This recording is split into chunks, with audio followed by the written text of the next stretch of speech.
Good evening, everyone. My name is Amanda Thomas, and I welcome you to Science on Tap Online. We are here tonight to talk about looking for love in virtual places, the science of online dating with Dr. Kris Gowen. And Kris is a sexuality educator, researcher, and co founder of Beyond the Talk. Beyond the Talk is a group that provides coaching, consulting, presentations, and workshops for adults to foster a deeper personal understanding about sexuality and relationships. Kris has spoken at Science on Tap a number of times. I think the first time we worked together was maybe in 2010 or so. Yeah, something like that. Pleased to have her back to talk about this kind of fun topic. We know that people can't meet up in person right now, and we're not suggesting anybody do that. But we also know that people are looking for companionship, and that people might be using dating sites right now to find others who they can meet once physical distancing is over or has been relaxed.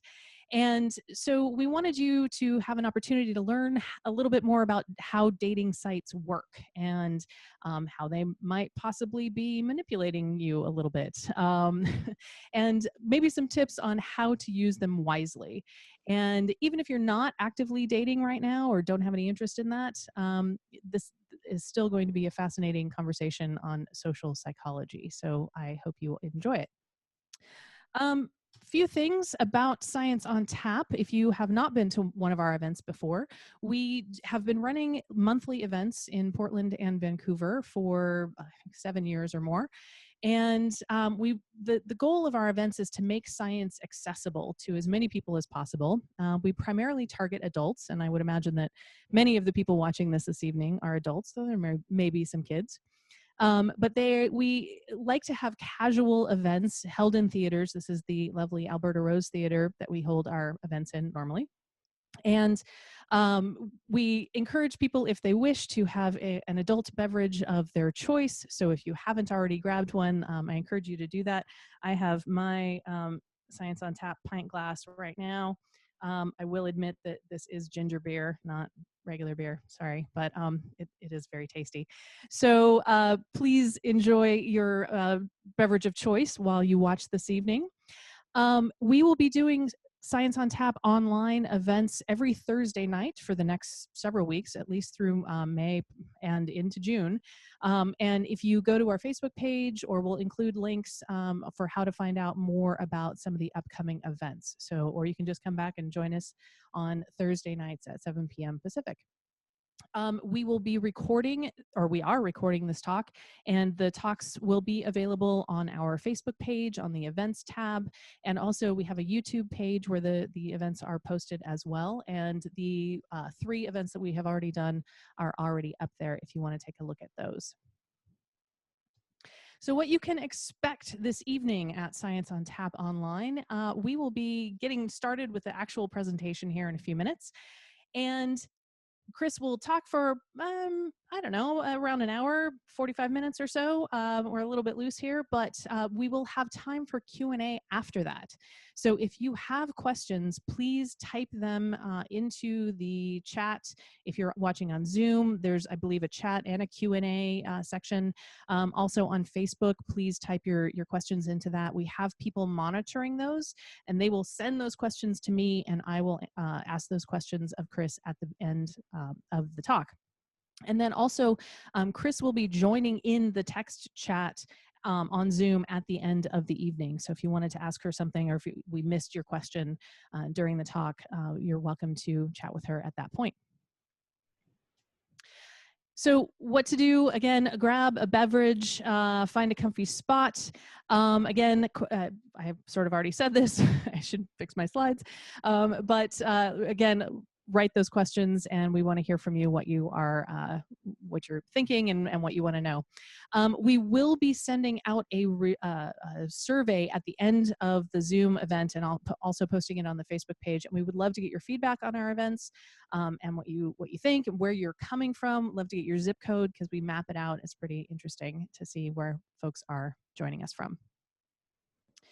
Okay, make sure I got all my notes here. So one more thing before we get started, we are trying to keep these events, these Science on Tap online events, and our podcast, all of those free and available to anyone who wants to listen.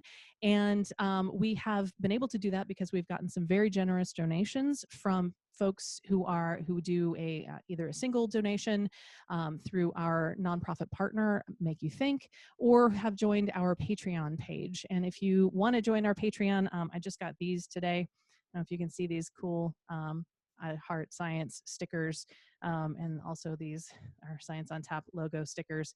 If you join our if you join our Patreon page, I'll be sending some of those or those to some of the patrons as prizes for joining us. So please, we appreciate your support. We do ask for a suggested $5 cover for tonight, if that's something that you can do. If you can't, we understand. We're glad you're here, and we hope you enjoy the talk. So with that, I am going to turn my slides off. And I'm going to welcome Dr. Kris Gowen to the stage. Thank you, and cheers, everybody. I also have my Science on Tap glass full of a lovely IPA local to Oregon. I am going to thank you for your patience on that. Yeah, so today I'm really going to be talking about the science of online dating. I mean, the main way people are meeting nowadays, at least according to research from a lot of different places, most recently from Stanford University, that found that 39% of people are reporting meeting their partners through online dating, and that is up from 22% just 10 years prior. So this is really something that's on the rise, probably not anything that's surprising to you if you are involved in this, or even if you just would think about it a little bit. The other caveat I just want to make about why we're talking about online dating, but also the limitations of the research, is sadly, most of the research is done on heterosexual couples or assume some form of heterosexuality, which is not fair, but tends to be science for you. In general, when you can find work on LGBTQ people,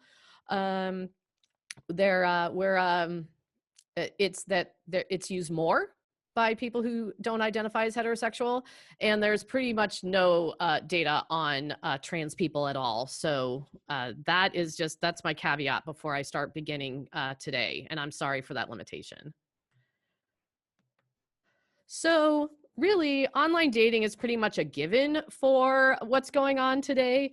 It's so easy. I mean, you can like laze around on your couch. You can like just scroll through a bunch of people.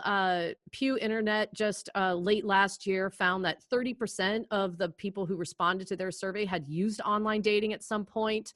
And Tinder, which is by far the most popular app in the United States, has 8 million current users. When we look worldwide, that number jumps up to 57 million users.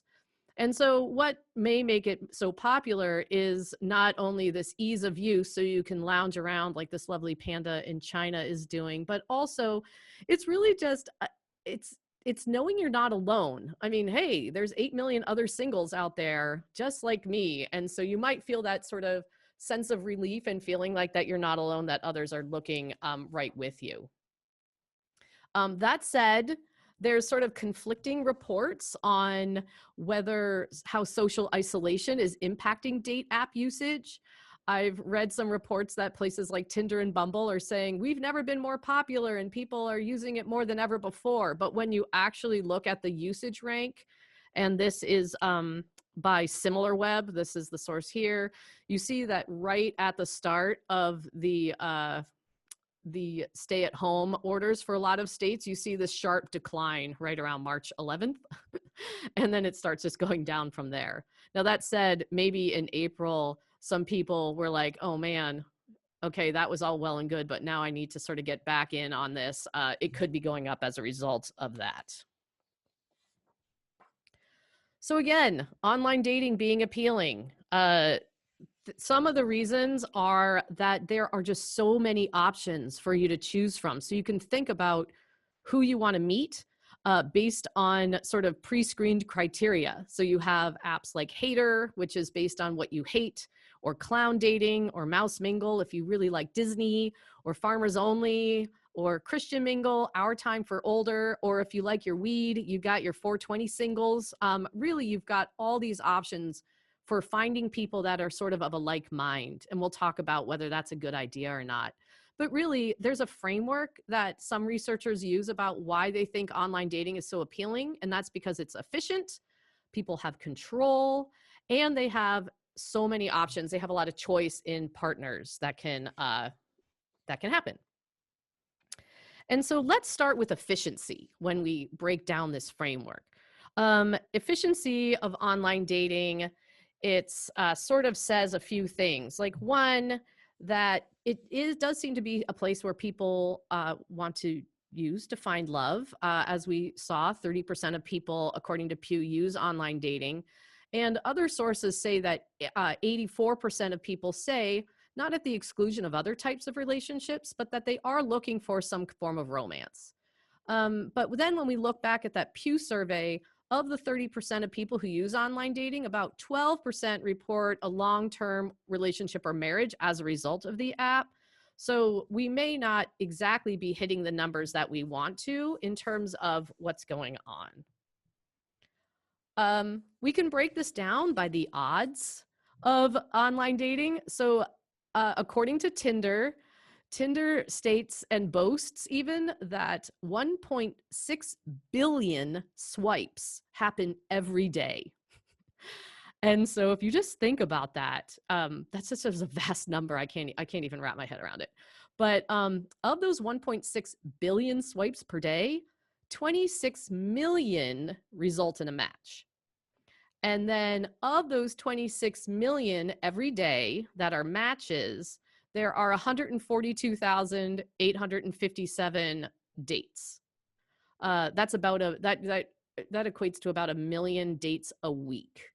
So you go from 1.6 billion swipes a day to 26 million matches to 1 million dates a week. The other two numbers being daily. So I'm using my little cheat sheet for the math. That means there's a 1.6% chance that a swipe results in a match, and about a 4% weekly chance that you'll get a date out of those 26 million matches. So we're really not looking at the best when it comes to efficiency in terms of dating. And people are feeling that. I'm going to go back to this Pew survey just because it's so recent, and I thought it was pretty comprehensive on what it was doing, that people feel more frustrated than hopeful when using dating sites. They're more pessimistic than optimistic, a little bit more confident than insecure, but not, that's a number that's a little bit on the even side. But other research has found as well that online dating apps do somewhat result in longitudinally some lower self-esteem, although I'm going to talk about times when people report it's higher self-esteem. So we're not really sure what's going on there, but people start to compare themselves to what may be out there. And because it's sort of in this odd void of swiping, people don't really know what's happening. But we do know that the frustration level over hopeful is quite high. So let's go back to that question. People are frustrated. The odds of getting a match aren't very good. The odds of getting a date off that match are even worse. So why is online dating so popular? Well, one of the reasons is sort of the reward system. And I don't know if any of you took like a Psych 1 class, but harken way back into the days of your Psych 1 classes, Psych 101, and there probably was a talk about the reward system where Skinner and Watson talked about how they could train pigeons and dogs and other animals, and then eventually humans, based on offering them a reward. So say we wanted to get Santa to iron his own dang outfit. So Santa's like, I don't really know if I want to do this. I need some incentive. If we were to encourage Santa to iron his own clothes, we could reward him in several different ways. One is continuous. So in other words, every time he ironed a shirt, we'd give him $1. And that's continuous. We could do it on a fixed schedule. So like every half hour of ironing, or for every 5 shirts, very predictably, we would give him $1. And that would be another way to to reward him. And then finally, there's this what's called the intermittent reward system. And the intermittent reward system is inconsistent. So the first couple of times we might give Santa $1, but then we don't. And then, whenever we sort of felt like it at some random time, we'd give him another $1. And then we'd give him another one at another random time, or after a set number of shirts. But just sort of this weird amount of time that was very unpredictable. That type of reward system has been found to increase the chances of a person continuing a behavior even after the reward has been extinguished. And it also results in a higher and faster level of adoption of the behavior. So ultimately, what we're looking at when we want to reward somebody for a behavior, the best way to do that is intermittently. And not only that, but the intermittent reward system results in a sense of excitement, of hope.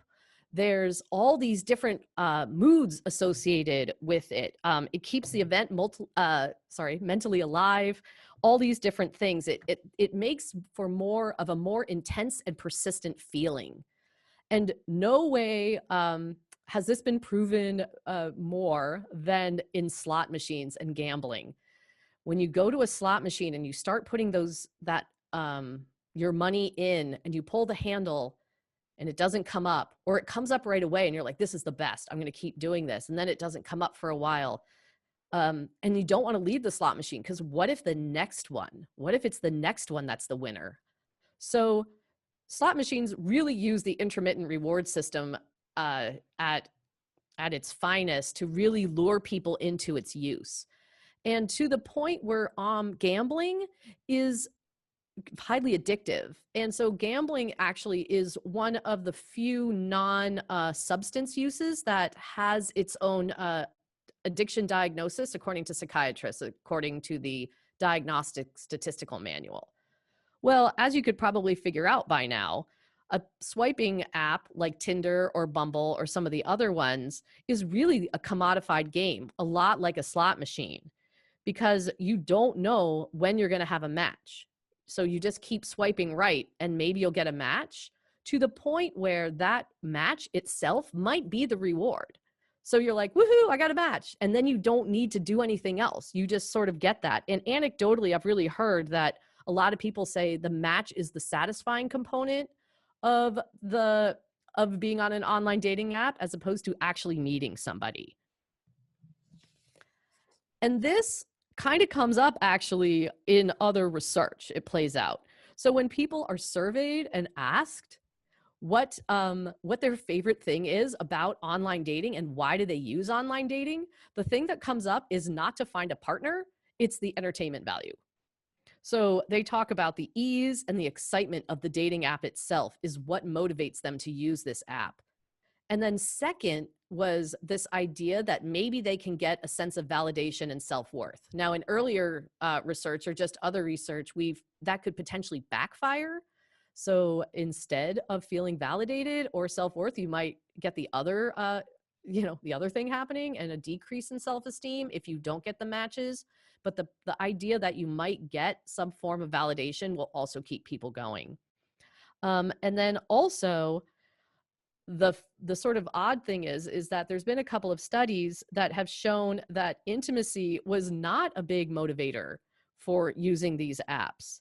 And so that isn't what's going on. Oh, and I forgot to say, because this is my favorite part, there was this one study of college students that asked what their main reason for using online dating apps was. And it was, quote unquote, confidence boosting procrastination. So you get a little bit of all the things. You get some entertainment, you get a little confidence boost, but it had nothing to do with actually matching really necessarily with anybody, or never mind seeing somebody afterwards. So really what's happening is a lot of research in psychology and sociology is suggesting that intimacy rates are so low for motivation because it's very low stakes. And there's the level of emotional investment that comes with engaging in an online dating app is pretty low. And so you are hiding yourself behind a screen rather than really putting yourself out there. And so that commodified gaming action of the dating app is what then ends up coming to the forefront. So that is sort of efficiency and why we still use dating apps, even though they might not be efficient. Now I'm going to switch over and talk about control, the second component of that framework. You feel control when you set up your profile. You can choose what pictures to put up, what to say about yourself, and how much to say. You really can just put forward that best self and create your own brand for yourself, all in advance. So it's not like, oh gosh, I thought I was just going to the grocery store quickly to, grab one item, and now I've got this mask on and I'm wearing the same sweats that I wore for 5 days and all these things. And there's like this really attractive human being like across the aisle, 10 feet away. We're all good. But it's really this self-branding that gives you control. And through that self-branding too, you can also keep your options open. So instead of saying things like, I'm looking for a relationship, you can say, I'm open to a relationship, or I'm open to any form of connection. So you kind of keep your options open. And that also gives you that sense of control of, well, like I wasn't really looking for that anyway. It's fine. It's another like layer of self-protection in addition to putting your best foot forward. And there's a sociologist and philosopher named Zygmunt Bauman, and he developed the concept of liquid love, which states that our ability to connect in these modern times is very fluid. And it's rooted in this like unregulated individualism. So in other words, we can change our identities at will and be who we want to be and how we want to be and control that to the point where we sort of lose our own authenticity. And we can shop around our identities and see which one is the best pick for how we want to present ourselves in the world of online love. We also have control over who we do and don't respond to. Again, just because we match doesn't mean we need to reach out. Just because someone reaches out to us doesn't mean we need to reach out back. We can talk for a little bit and then decide it's not for us. To the point where, of course, now I'm pretty sure most of you are familiar with the term ghosting. So all of a sudden you just, one day you're talking to a person and you're talking a lot, and the next day they're just gone. And again, I'm going to quote Bauman when he describes this advantage of online dating, which is he describes this advantage as termination on demand, instantaneous, without mess, no counting losses or regrets. So, of course, this lack of feeling online only works one way, as the person doing the ghosting, not the one that's ghosted. But nevertheless, this concept of liquid love and how we're rooting our love in individualism more than we are in authentic connection, at least according to Bauman, is really what drives some of this online dating as well, in the sense of control. Other reasons, and other people will talk about things like the disinhibition effect, which is the idea that if you're not looking somebody in the eye and if you've got some barriers, that it's easier to do things like be mean, walk away, say no, do ideas like that, that you don't feel as guilty, or you don't see the person that you're with as much as a person, as just sort of an abstract entity. And that allows you to do things that you potentially wouldn't normally do if you were in a face-to-face environment. So those are all sorts of ways that we have control before contact. But let's say we do want to make contact, and we do make contact, and we start talking to somebody. How do we control, and what should we say? Because Bauman does make the whole online dating thing sound pretty stinking callous, and that genuine connection would never happen, but we do know it happens. And it's happened to me. I've met and had some very wonderful relationships through online dating. So we know it does. I'm living proof. So when you make a match and decide to contact, what actually do you say? Because you have high control over your reaction. So you can carefully craft it. And part of what you want to do, at least according to people who have been deemed successful in online dating, is one, use humor. And two, have some degree of openness. And that degree of openness and how much you should have has been studied a lot in social psychology. So I have this picture of the bartender here because you like oftentimes you sit down, you get a drink, and before you know it, this lovely human being who just served you a drink now knows your whole stinking life story and you don't know what happened. So while it's a good idea to have some level of disclosure and intimate disclosure to your potential mate, that is good. Being too standoffish or not sharing is going to not forge a connection. We do find that disclosing too much too soon is definitely a turnoff. That studies of high intimacy shows, like in posts on Facebook and other social media accounts, shows a decrease in relationship closeness when someone says too much too soon. And it also decreases their physical attractiveness as well as their personality appeal. So when people start to talk too much about themselves and like overshare, we find that that is a turnoff and actually then ends up impacting people's perception of their physical attractiveness. The best types of intimacy and sharing of emotions is reciprocal. So if someone shares a little bit, you share a little bit back, you can dip your toe in, just try for a little intimacy and sort of pay attention to what somebody shares back. And if there is a back and forth sharing, then that seems to be the way to go. Also, keep the sharing at least in the beginning positive. You don't need to be fake about anything, but at the same time, you want to have a positive attitude about your sharing because that also increases bonding. And if you are a downer too soon, that decreases the chance of your bonding. So now, after contact. So this is all about consent, people. In that Pew study, over a third of people said that they had experienced continued contact with somebody after they said they weren't interested.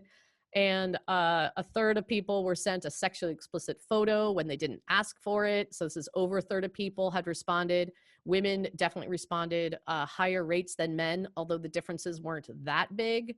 And so I know that this lovely slide says Canadian sexting, but I teach teachers and mental health professionals and youth about talking about sexting with youth, and people think this is funny, and it is funny. I mean, I laugh when I see this, but this is actually, I would love to see this be the norm, right? Like ask, would you like a dick pic? No, thanks. Okay, sorry for offering. No probs. You know, do, like that's it. And then you're done.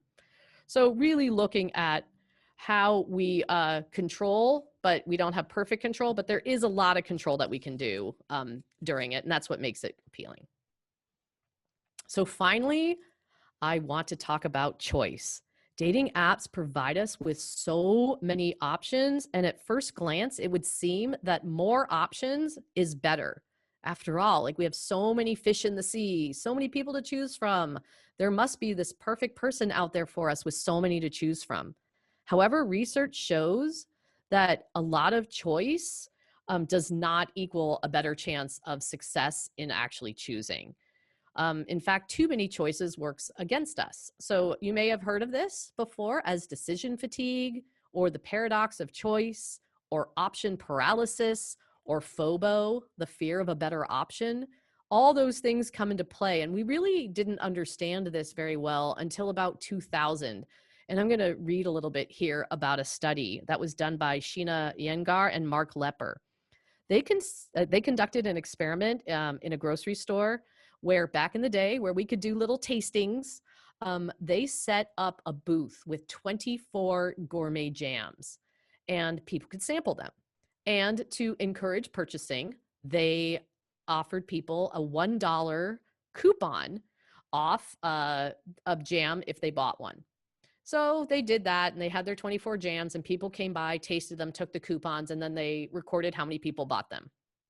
Then on another day, they had the same setup, but instead of 24 jams, they had 6. And so again, people came, tasted jams, took a coupon, and maybe bought, maybe didn't, and went on their way.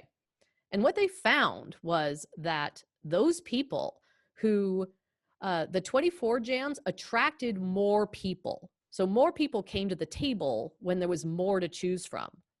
However, those people, compared to the people who tasted 6 jams, were less likely to actually choose one and buy it. So the more choice drew in more people, but fewer jams actually created a purchase, a match, if you will. And not only that, but then they followed up with the people who bought the jam, and people who bought the jam when there were 24 choices were less satisfied with their choice of flavor than the people who had 6 choices and made a choice. So really what you're looking at is the more options you have, that fear of a better option. So you've got the decision fatigue of you're less likely to make a decision with the 24 than the 6. And then you're less likely to be satisfied if you choose from the 24. So that fear of a better option. Our brains simply cannot handle so many options. We just seem to shut down.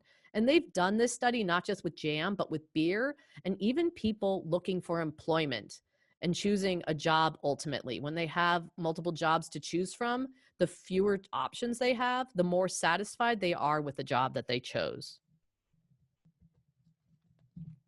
So there's other ways to narrow our options, and some dating apps try to filter our choices for us through algorithms. So we answer a bunch of questions, and then they say, we think these people would be a good match for you. And some of those algorithms say that they are effective because they match people who are similar to you, and some focus on complementary characteristics. And though research by Eli Finkel has demonstrated that none of these algorithms work any better than chance. So even though they might say they're rooted in theory, and they might be, they're not proving to work in the general scheme of things. Finkel's work did find that what is more important in finding a partner or choosing somebody is finding somebody with a personality that is conducive to relationships. So in other words, the best potential partner is somebody who is able to partner, which isn't necessarily rocket science, but this was all done under the guise of noting that these algorithms, are pretty ineffective. But there's other ways to filter, right? We can filter ourselves. So we can arbitrarily make cutoffs based on things like age or height, or how many miles away is the person. And some of those may have some, good logistical reasons for them. And then again, the line needs to be drawn somewhere. We have too many options, and so we need to filter somehow. But what's really weird about that is Finkel and his colleagues have pointed out that what we're doing by filtering is we're deciding who we will not fall in love with or who we won't have sex with before we even meet them. So we've already said no to somebody we don't know exists. And that can be pretty limiting. Because, for example, if we were in a bar, we might approach somebody that we feel chemistry toward, that might be a couple of years out of our age range, or might be an inch shorter than what we thought was acceptable. And so we really end up limiting our options based on some arbitrary cutoffs that might not do us any service in the long run. So let's think about it. If we're going to filter using these online dating platforms on things like beyond the physical attributes, like maybe how active a person is, their political affiliation, whether they like beer. This kind of research on desirable characteristics has been going since the 1940s. And lots of different theories try to predict what we see is appealing. So in evolutionary psychology, for example, which is based on the idea that our existence in humanity and humankind is to breed and propagate our species, says things essentially like women are attracted to people who are good providers and are financially secure, and men are attracted to people who are attractive because they will make their genes look as best as possible. And so when we survey people and sort of say, what do you think matters to you? Women do overall say they prioritize financial security, more than attractiveness, and men say they value attractiveness more than financial security. However, when we actually then match them up in speed dating or any kind of other face-to-face encounters, or we see where people are matching up and newly dating, we find that people do a really, really crappy job of like saying what they want in a relationship and then who they actually choose. So these gender differences don't pan out at all. So evolutionary psychology is not good at predicting who we're going to choose as a mate. There's also this idea that we make a list of what we want in a partner. So I want this person to like cats, and I want them to enjoy hiking, and I want that, you make your list of, I want them to be honest. And again, we can make those lists, but when it comes down to then actually picking a person or seeing who we're attracted to, those lists go out the window. That we're somehow just drawn to a person, and then we maybe later on, and studies do show that the list we sort of circle back around to our list, and then we look at it and go, oh crap, this person is not like anything that I'm really looking for in a partner at all. And as we're with somebody over time, we also start to register and remember our list and realize maybe we've made a mistake. And so really we end up dating people not in the beginning, not with a lot of people who meet our initial criteria, at least as we've presented them before. So that also backfires. We can, however, we do a really good job when we talk about what kind of cereal we want. And then we actually buy the kind of cereal we want. So things like that. So simpler things, we can actually make intelligent decisions and rational decisions, but for some reason it doesn't work with selecting a mate in the beginning.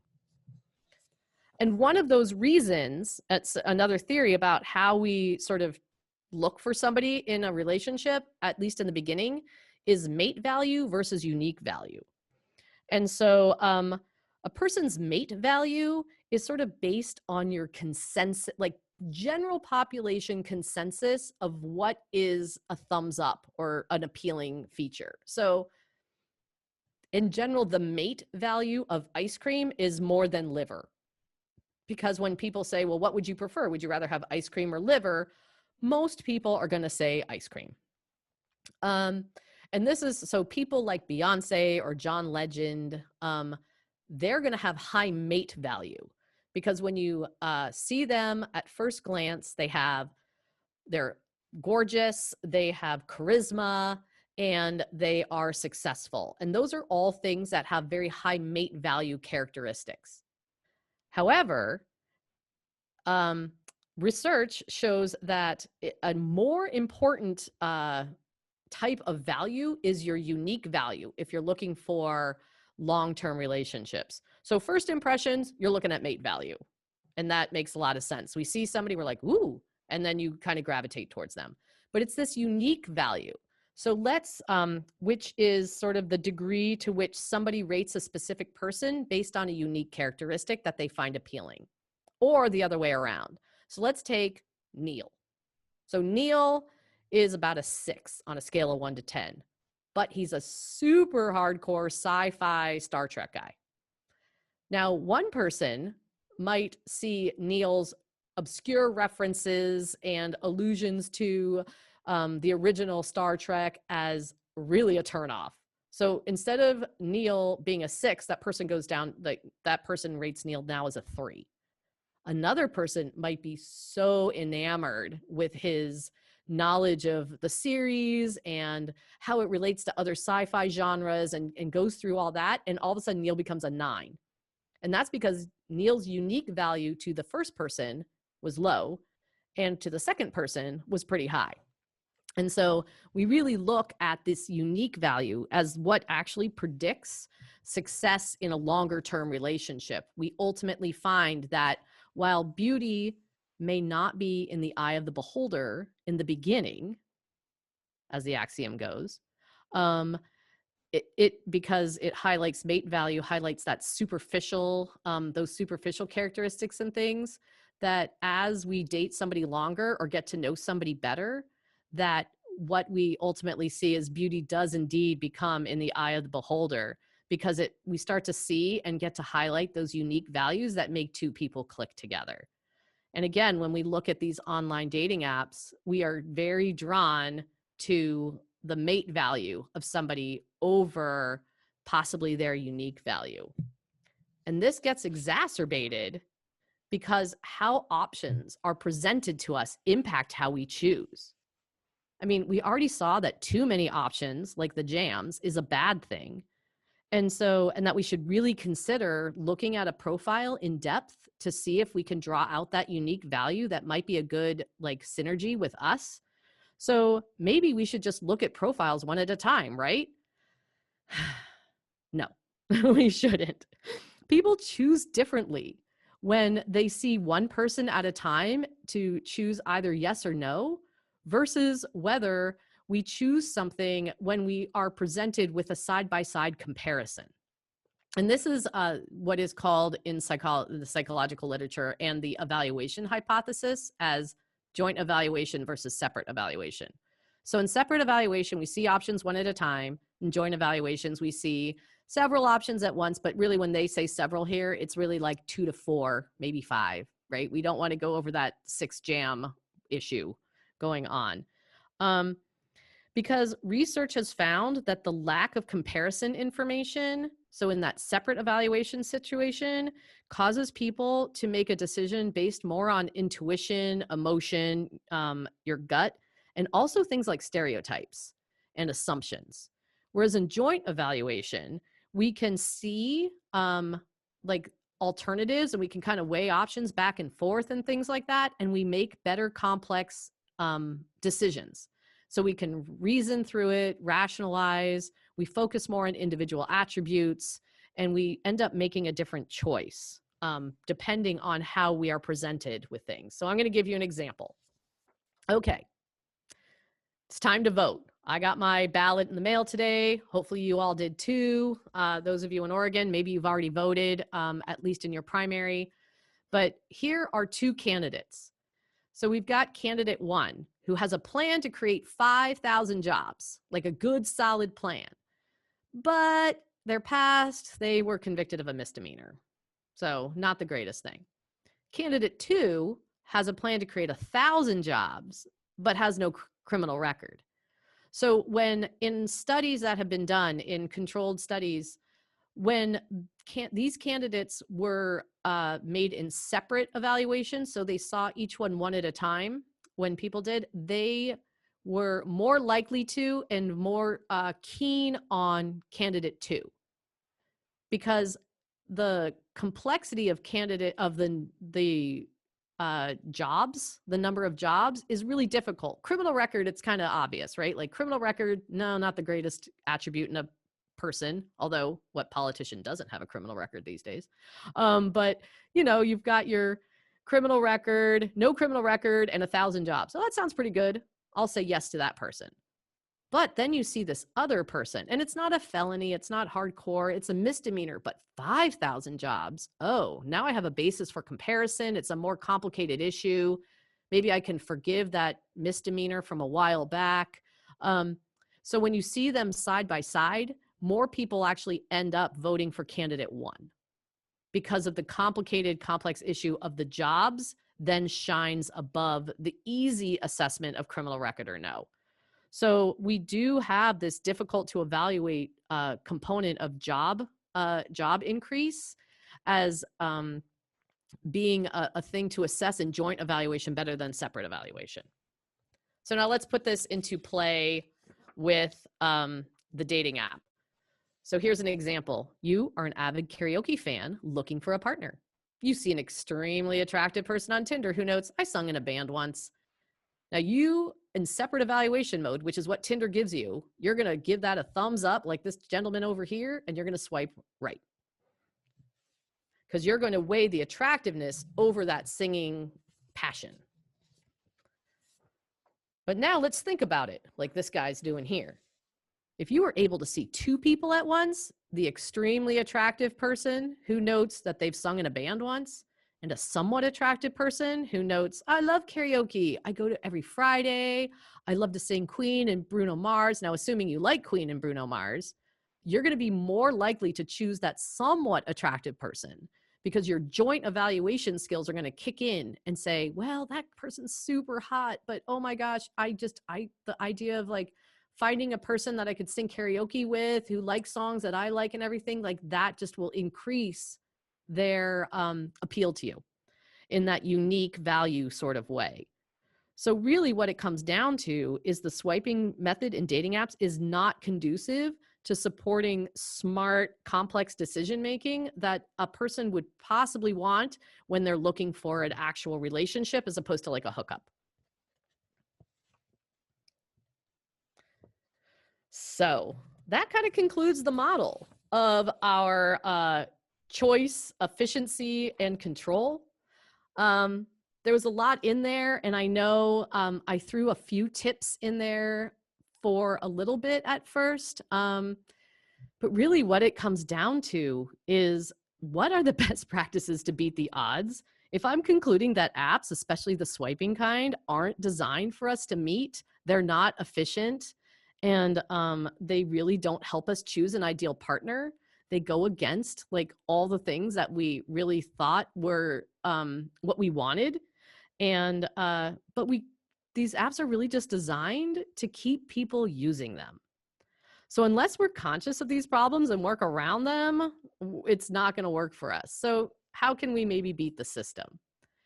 Well, so when creating a profile, if you're looking for a relationship, again, this is a huge caveat, right? Because not everybody is. According to market research, and just again, people who have also been found to be successful in creating a profile, that somehow 3 pictures is the sweet spot. But not just any 3 pictures.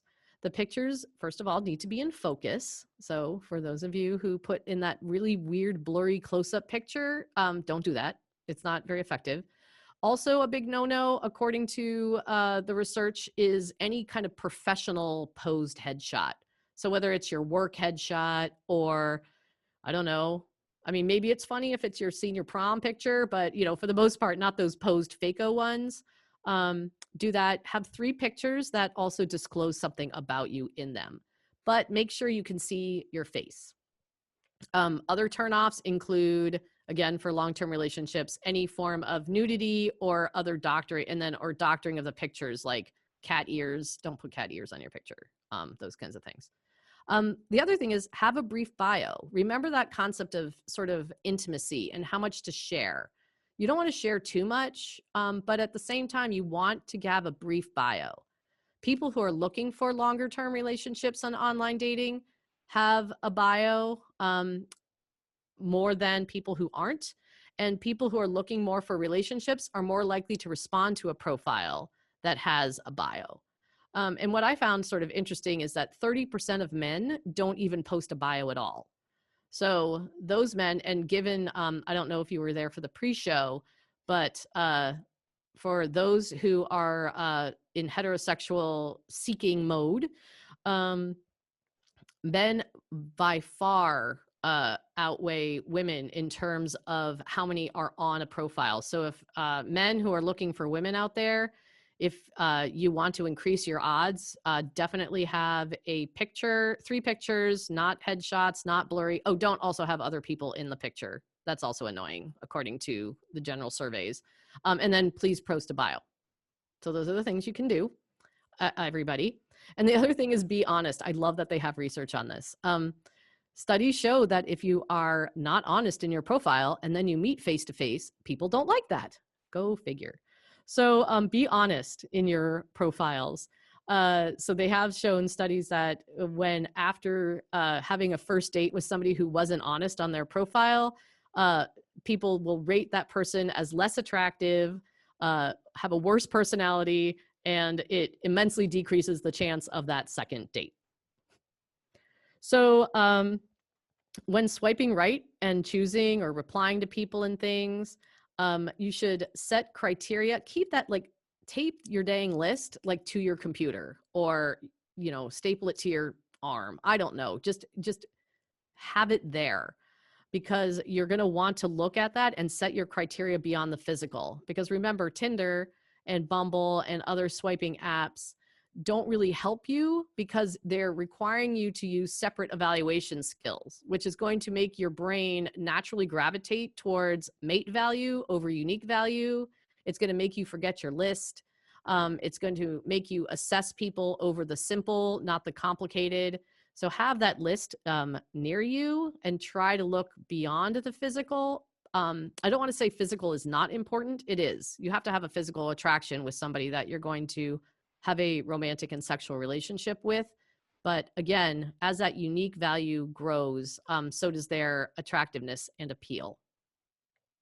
Also limit the time that you are doing and the swipes, because you'll just hit system overload. And if the person that might actually be a good match for you is like the 12th person that you're like looking at, you might pass them by because you've hit your decision fatigue. You just had, 11 prior decisions and you're starting to get tired. Your brain's starting to shut down. And so you don't want to do that. There's so many people online and it's difficult. And again, that gamification of the intermittent reward system, you're like, maybe this one will be a match. Maybe this one. Like you want to keep going. And the app is designed to do that. So we really want to make sure that you set your limit, try to be disciplined, and only look at a few, because that way you can easily, or more easily at least, assess people, because you can't compare them. So the sad part is there's no going back. You're like, dang it, I should have, that person was actually kind of good compared to these other humans. And then you kind of blow it. But at the same time, so that's why you just want to look. And you can just swipe more and be more positive and see what happens. That's the other thing you can do, is just swipe right a little bit more often than you potentially would. Not on deal breaker things, but on, if you're sort of doing one of these and kind of going, maybe, maybe not, I don't know. You can, maybe swipe right, but limit that time. And really, like I said, get at that unique value of what you're doing. And once you have a match, and maybe if you're being, doing some nice, responsible virtual meetups with some people, studies do show that a brief online communication is best.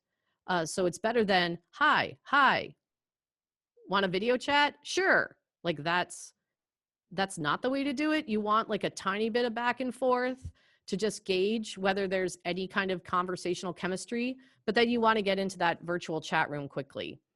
So like maybe a day or two by quickly, assuming you're not constantly messaging back and forth.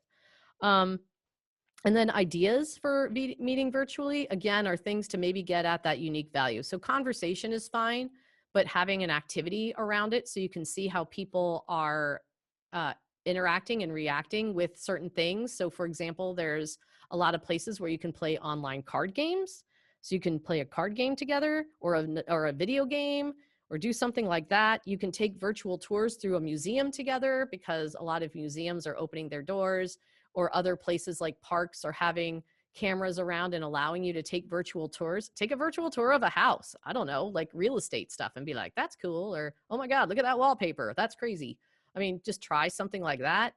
Or other things, you can take people on a tour through, maybe not your home if that's too personal or there's too much stuff, but like bring an object, like show and tell, and talk about why that might be an object that you really care about. But getting at those sort of unique values and getting to know people a little bit better through those kinds of things.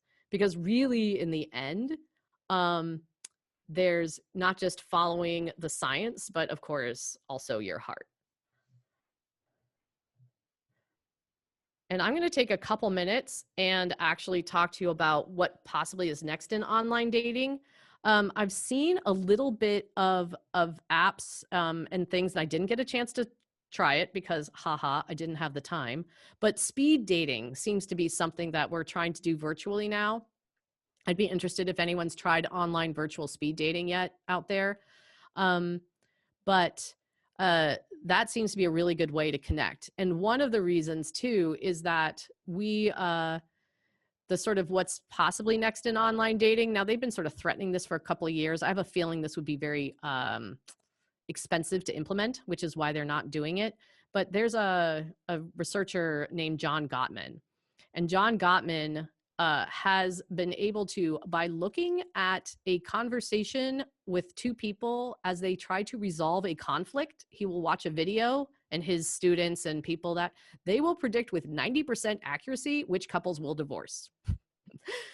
So if you can afford it, you could have people watch the two of you engage in an argument and then basically do that. So there are different, they're looking for things like what are called the four horsemen. So criticism, content, defensiveness, and stonewalling predict earlier divorcing, and this emotional withdrawal and things. So they can actually figure that out by watching you for not very long a time. So I think that's pretty fascinating. But if you can see some of these characteristics and learn what they are, you could actually look for them yourself in a person when you start to debate, or maybe when you're playing a competitive game or something. You can be like, oh, that person's all about like being super defensive, or they're really being like they're tossing out the criticisms a little readily. I don't know about that. That's a horseman, and that might be something that I want to pay attention to. So those are the sort of things that I think are coming down the pike. Obviously, there's also sort of virtual dating in the online world with avatars and things. You might get at conversation, but you definitely will not get at what the person's really like, and if there's chemistry. But people do fall in love in virtual worlds, and they marry virtual world people and things like that. So, I'm not here to judge how you find a partner. I'm just showing you and the science and what's possibly coming and what has already happened in the world of online dating. And so with that, I will say thank you. And there's my information if you want to follow us on either Instagram or Facebook. We're Beyond the Talk PDX, and that's our email. Thanks so much. Thanks, Kris. Whoops, can you see me online? Oh, there I am. Okay. That was fascinating. There has been a lot of conversation on the chat. So a ton of questions. I'm going to try and get to as many of them as I can. One thing that came up from a number of different people is what's up with the profile pictures of the dudes with dead fish? And why it seems like there's a typical male masculine thing where they're posing with something very male, and then on the other side women often will pose with duck lips or Snapchat filters, and from what we've heard, the opposite. Obviously we're talking about heterosexual relationships here. The opposite gender does not necessarily find those attractive, and yet people do those a lot. Any comments about that? I was just curious. I think, there's not a lot of research on that in terms of that. I have also seen many pictures of dead fish in my online travels. And I think what's going on is that we're trying to, as the sort of question was asking about, like, what is attractive, like what is like the epitome of masculinity and things. It could also be like there's just a lot of guys that are single that like to fish, and that might be really important to them. So if they're doing it wisely, and fishing is a huge turn on for them, and it's very important to them, then yeah, you probably should put a picture of you fishing and showing that you're successful at it, right? So that's the other part of that too. No one's like showing their like the little fish, like I caught a minnow, look at me, I'm great, right? It's these huge catches. So it's showing that they're successful, they're outdoorsy, they're all these things. But if it is important to you as a person who likes to fish, and you want that person to be possible, you want to show that, and that's your unique value, and you want to find someone who's got that similar thing. And then the duck faces, I think that's just, I honestly don't know what's going on there. Because you're hiding who you are, you're hiding your look, you're doing that, like it's not, I don't get that. I got nothing. Another thing about profiles. You were giving some tips for how to be successful in your online dating profile. I've heard you talk about this before, about how you should not have a super long profile, and responding to other people with super long profiles, that can actually be detrimental. Can you Mhm. talk about that a little bit? Sure. So do you mean do you mean in the bio itself or in your first like chatting when you're connecting with somebody? I meant in the profile itself. Okay. So a lot of these apps now are limiting your profiles, but when you put too much too soon, there's sort of like there's a fine balance. You want to get at your unique value and find people that are interested in like who you are as a person, but at the same time, you don't want to say so many things that someone eventually finds something they don't like. Right? So it's like this person's great, this person's great, this person's great. What? They're a dog person. Or I don't know. Like it just like if you list everything, it's there's like the too much syndrome of like disclosing too much, sort of like in your intimacy disclosure, because you want to make sure that there's some back and forth. But then also, even if you're being superficial about it, you want to limit the number of things to things that really matter and not do that huge catch-all, because eventually you'll find something that'll hit somebody as a huge turnoff, and that may like lose somebody. Thanks. Sure. Were a number of questions about ghosting you mentioned early in the presentation, and questions like, is part of ghosting due to people just being overwhelmed by electronic communication, or is it just people dodging being vulnerable and communicating respectfully? I imagine everybody's reason for ghosting is going to be a little bit different, but is there any kind of research about that? So barring the I don't feel safe and ghosting, right? So that's one thing. If somebody's not feeling safe with a conversation and they ghost, that's different, and I do want to acknowledge that that might be a reason that somebody ghosts.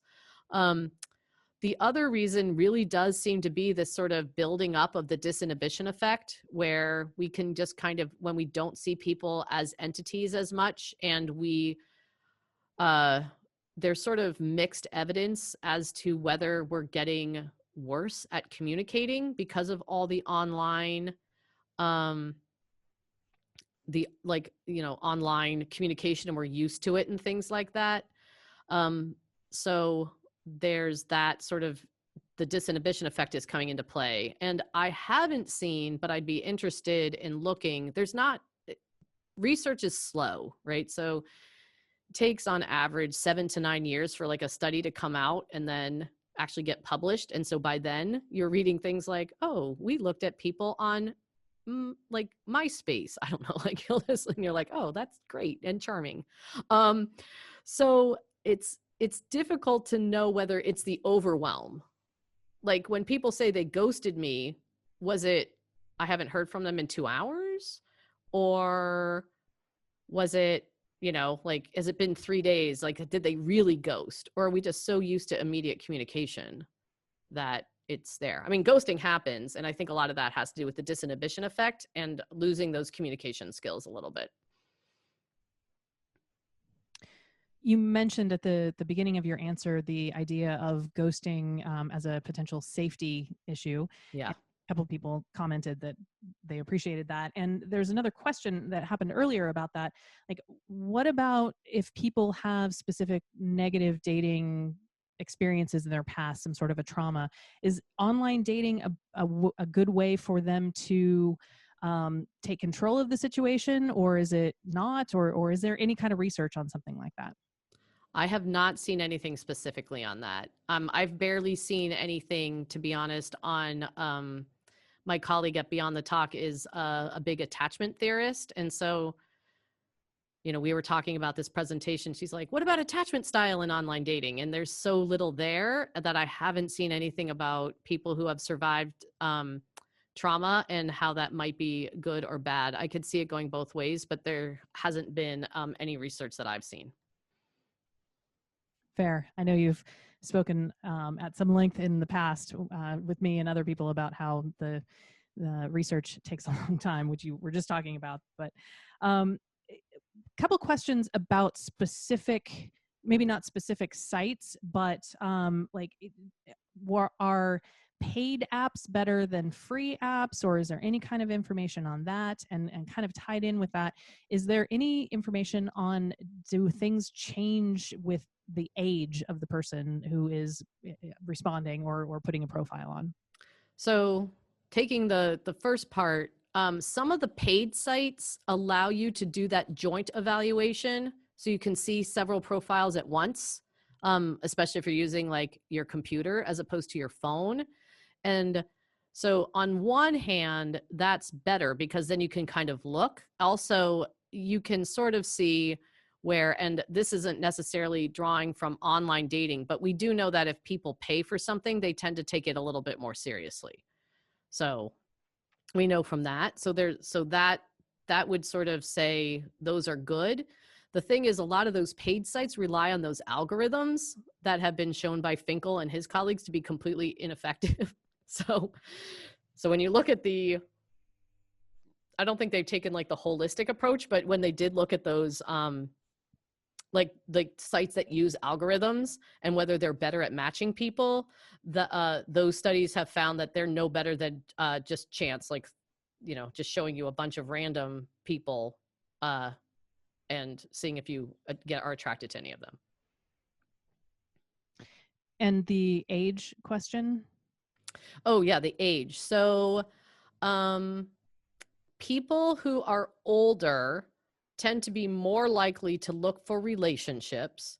There are definitely, and Pew has these numbers and a couple other places have these numbers, where different dating sites are more likely to attract different age demographics. So a site like Hinge, for example, skews a lot younger than like Plenty of Fish, which skews a little bit older.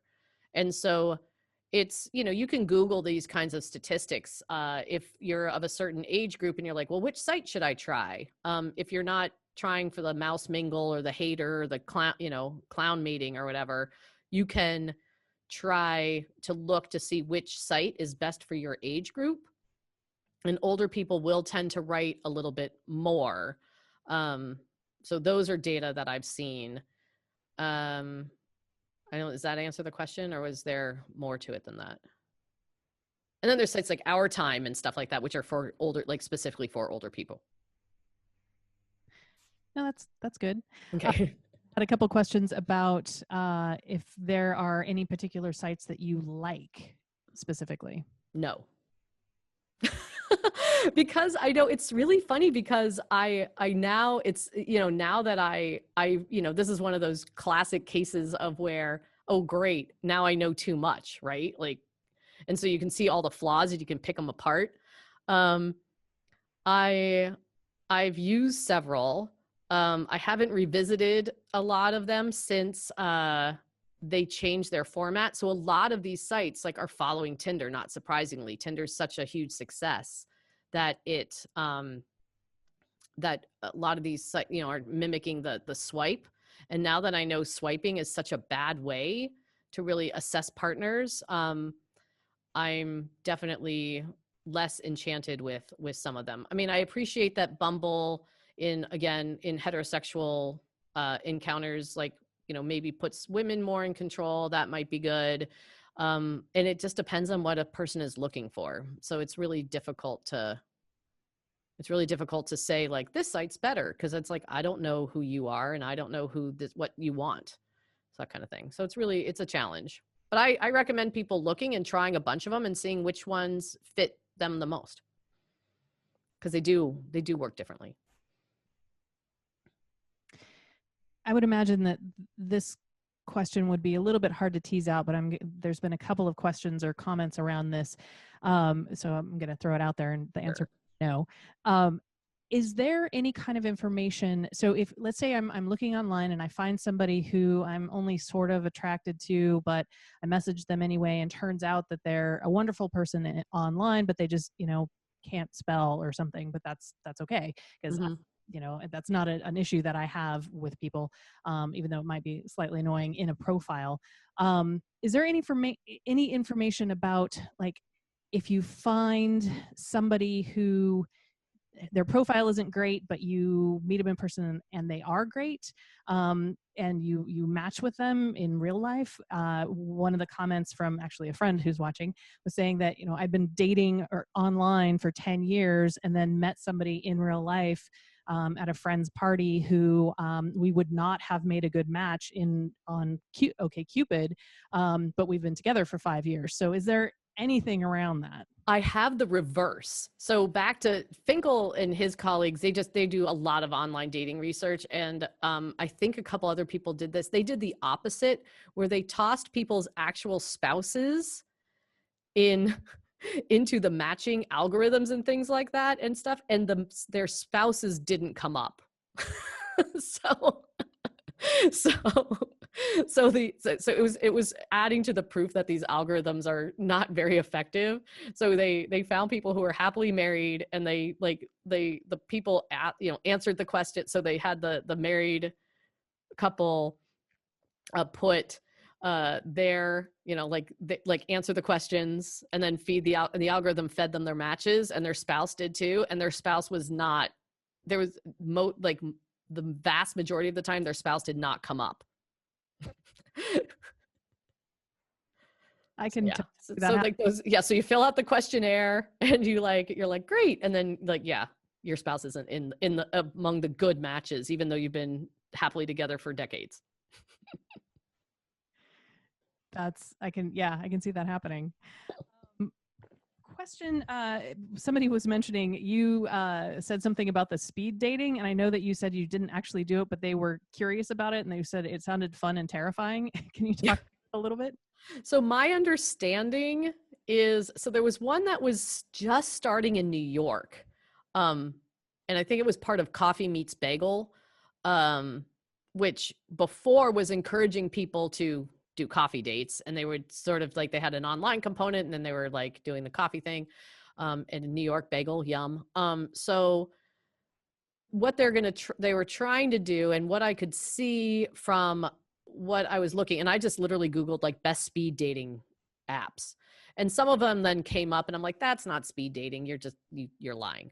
But others did seem like they were going to try to do sort of a Zoom-like meeting, and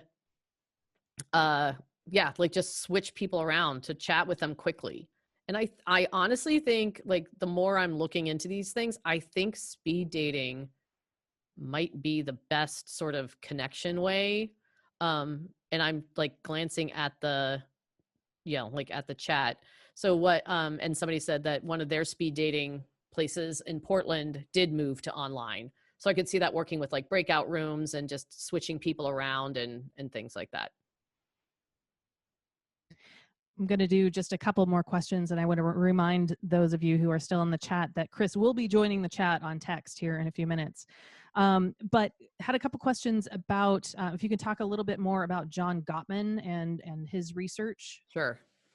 So John Gottman is a psychologist who studied what makes couples successful, and what he found is that he can predict with an uncanny amount of success the sort of deal breakers of what are bad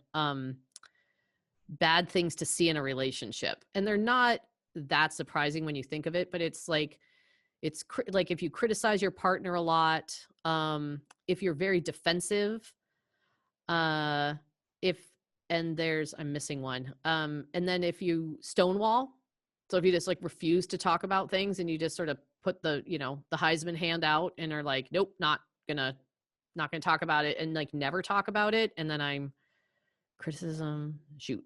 But at any rate, when you watch people sort of debate something together and these mechanisms are used, that's with high probability that couple's going to last not as long as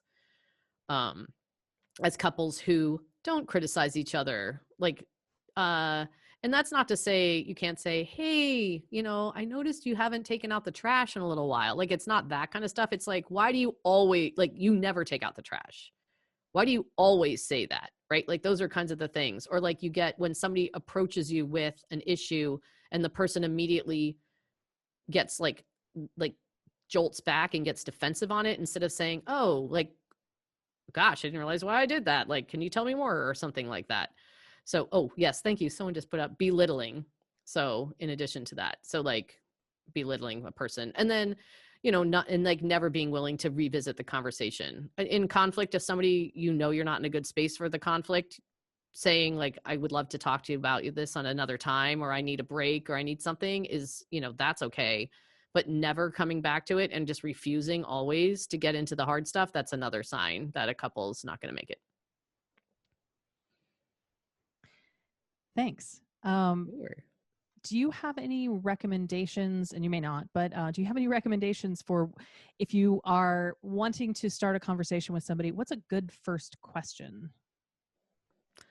So, I think people do like questions that are, so you want to make your question specific enough. So sadly, you can be differentiated from a bot, because there are a lot. So just, hey, how's your Thursday? Stuff like that. Probably not so much. You either want to, depending again, sort of where you're going from, but like from what I've read, you either want to start with a, I'd love you to tell, like, please tell me about the time you wore that gorilla suit. Like if that's like in their profile or something like that, like something specific. Like, I'd love to hear more about that.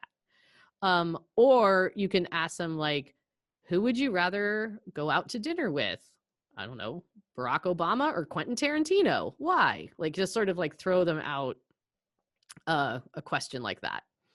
So just getting them sort of talking about not necessarily themselves, but about an idea as well, can be safer and also sort of show off like your unique value. Okay, and thank you. And as a final question, had somebody ask if you help curate online profiles, if they can hire you to help them with their own online profile. I have done that before. And yes, feel free to email or private message on Facebook. Okay, great. So again, Kris will be joining the chat, and thank you, Kris, for joining us this evening. This has been fascinating. And we're going to sign off with Kris right now, and I'm going to tell you just about a quick few things. Oh, oops, I didn't mean to do that. Let's see. Whoops, why is that not going? Yay, the joys of technology. So thank you all for coming this evening. As I mentioned, we are going to be doing these events every Thursday for the next several weeks. The next one will be When Facts Are Not Enough, Public Perception of Science, with Dr. Allison Coffin, who is an associate professor of neuroscience at WSU Vancouver. And she's also the president of Science Talk, which is an organization that's working to improve the skills of science communicators. And for those of you paying attention in the chat earlier, Allie was the one who said that her Facebook profile picture is her on a motorcycle. So yeah, she's maybe a little outlier of the I don't know. Anyway, she's pretty badass. So it's going to be a fun talk. So join us next week on May 7 at 7 p.m. And let's see. I wanted to also say thank you to all of our Patreon supporters. Here are some folks who are supporting us at $10 or more per month. We are really grateful to all of you for all of your help. This is really hugely helpful. I said that, but hugely beneficial, and making it so that we can continue to do these events for free online and get them out to more people. And if you are interested in helping support Science on Tap online or our podcast, Scientist Walks Into a Bar, there are two ways that you can do that. Again, the Patreon account or Patreon profile, you can find it under patreon.com/makeyouthink. And Make You Think is our nonprofit partner organization. And a one-time donation can be made to makeyouthink.org/support. And just so you have a kind of a scope for what we're doing here, I was counting up during the presentation, and I think we have what was it, 7 people and at least 16 computer screens going right now to bring you this program, and all of the different people checking the Q&A and running the show. And yeah, so this is actually quite a complicated program. And even though it might not look like it online, trust me, it is. So your support will help continue these programs and help support the folks who are doing this. So we really appreciate it. And with that, I will say thank you for joining us, and we hope you will come join us next week.